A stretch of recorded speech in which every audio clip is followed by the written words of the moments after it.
so happy to be here with Sam Trammell, who I've been watching, I feel like, for so long, and I'm so excited that you will be in the 8th and final season of Homeland, which premieres Sunday, February 9th at 9 p.m., of course, on Showtime.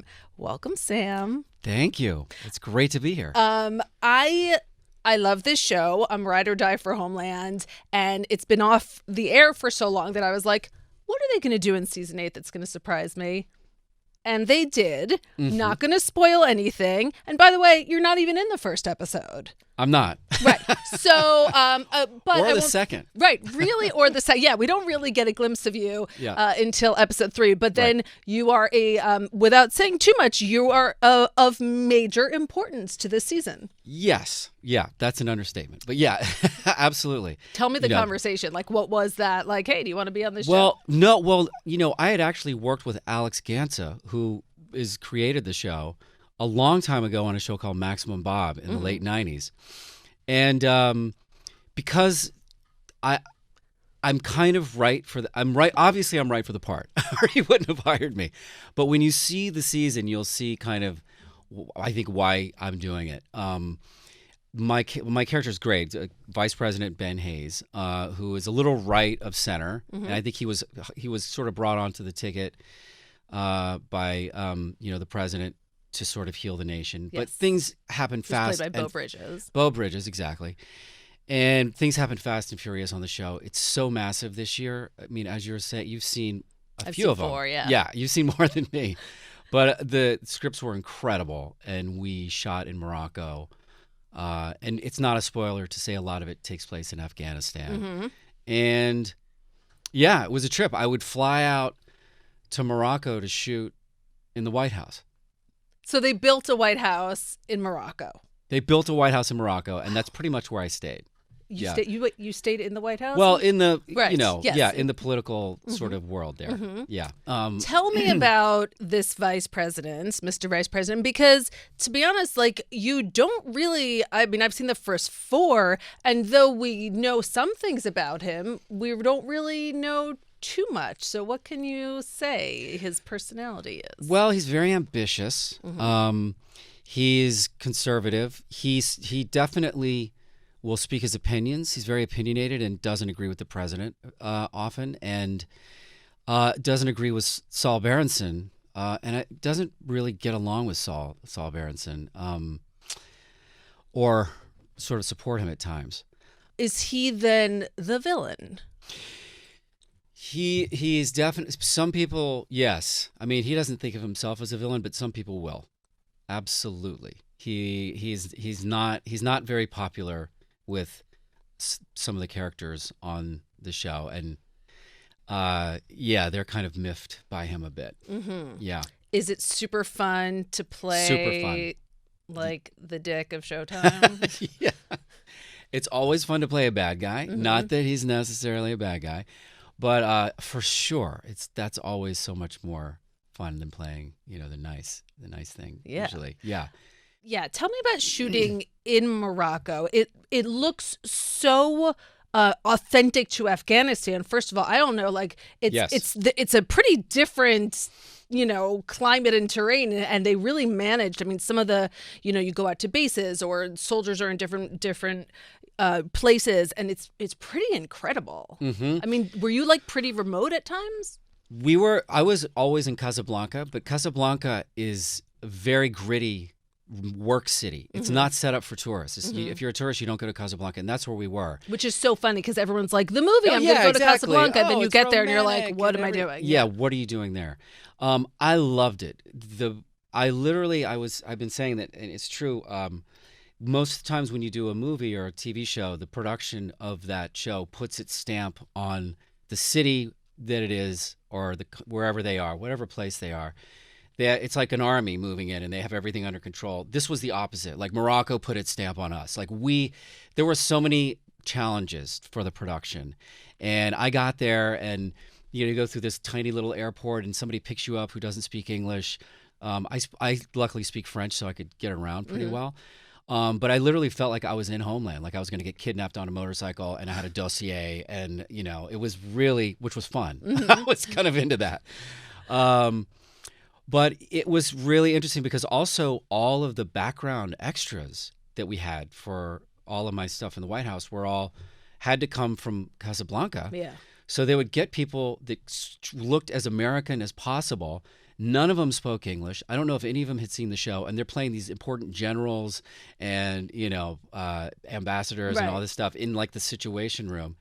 And we had a special AD who would just speak to them in French and tell them what's going on and how don't stand up now, stand up when the president or vice president comes in. Don't.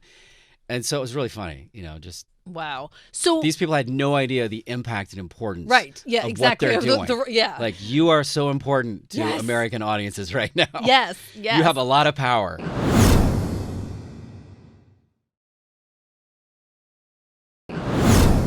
So pretty much you are in the White House or like meeting rooms. You're not really so much out in the field, but they still shot you in Morocco. Yes. Yeah. Like you could have been on a soundstage in LA because you're in the White House. I flew out like 8 or 9 times to Morocco. And I would work. It was a great job because I would work for 2 or 3 days doing this incredible dialogue with these amazing actors, Linus or Hugh or whoever it was, Mandy. And then I'd travel around Morocco and visit Fez or Marrakesh or Tangier. And I mean, it was amazing. And I'd never been to Africa. And so it was really romantic. And it's an Islamic country, which is also so fascinating and beautiful and just very exotic. How many pictures did you take and send home or to friends of you like sitting at the fake Oval Office desk? That, a few. A few. I thought you were going to ask me about just Morocco in general. Yeah. But in the Oval Office, I would go and mess around in the Oval Office. And, I bet. And there were moments where you'd be shooting and then you'd be shooting in a different room and you'd have a second off and you'd walk by and there'd be nobody in the Oval Office. And you just walk in and just have this silence and you'd just be standing in there and you would feel some sort of, it would be heavy. You'd feel the grandness of it, even though it was fake, but it's so real. They make it, to specifics, everything. That's so. And the art that's in there is the art. And I learned about some of the sculptures that are in there, this Americana cowboy sculptures that are in there. And so that was interesting. And it, it's pretty cool. That's amazing. Yeah. As you were traveling around Morocco, how many people wanted to talk to you about True Blood? I actually ran into a few. I actually ran into a few in Essaouira, which is a beach town. Yes. Beautiful town. Resorty town, yeah. Yeah. In Casablanca, people were pretty much, did I run it? Maybe 1 or 2. But yeah, it is weird. That show was kind of worldwide and just a very easy show that translates because it was really about good and evil and it was sexual, sexy. And so you're off like turning into different animals and running around. I know. But when I was in Italy, I ran into people in Italy. You run into people all over, which is crazy, which is very strange. Is that like when you're traveling around the world, is that mostly what people know you from? Yeah, mostly though the Fault in Our Stars has come up there, and it's always, the age of the person gives it away. If they're kind of my age or just a little younger, it's True Blood. But then a lot younger, you go, oh, of course, you were just a child. I hope you weren't watching that Or like show. Nancy Drew. Like my kids, who are you interviewing? And I told them, and they're like, oh, he's a Nancy Drew. And I was literally like, wow, that's your frame of reference. Yeah. Right. You have no idea. Sam. Right. Right. Exactly. I'm like, I've seen his butt. Right. Exactly. Right. You're totally wrapped. Was it sad the last day of shooting? Yeah. Were you even there the last day? I wasn't there the very last, but I was there close. We wrapped in Morocco, which was a big deal, and went to the wrap party, and it was a Moroccan party with like horns, and it was so great. Did you smoke a hookah? I didn't, but then we had some stuff in LA, and I think. It was ending, but everybody working on it, Leslie Lincoln Glatter, who is one of the main directors, who's the best person ever, and who worked on True Blood. Brilliant. I didn't realize she worked on True Blood. Oh, yeah, she did. She worked a few. She did direct a few. It's funny. She's one of those people I feel like, it's not so hospitable, Hollywood, for women to get into directing. And she's someone who has she's such a powerhouse. I'm in awe of her. It's just such a massive show this year. There's so many different locales and so much production value. I mean, they really sunk some money into it. And so many different stories. Like there's a lot of different going stories on. And it's set in a lot in Afghanistan, and you really feel it, and you really feel the culture and the people, and it's not fake. It's all real, people from other countries, and some great characters, and and it's it's just been a seminal show, and I was just honestly honored just to be part of the end of it. Well, agree. It's a great show. Season 8 premieres Sunday, February 9th at 9 p.m.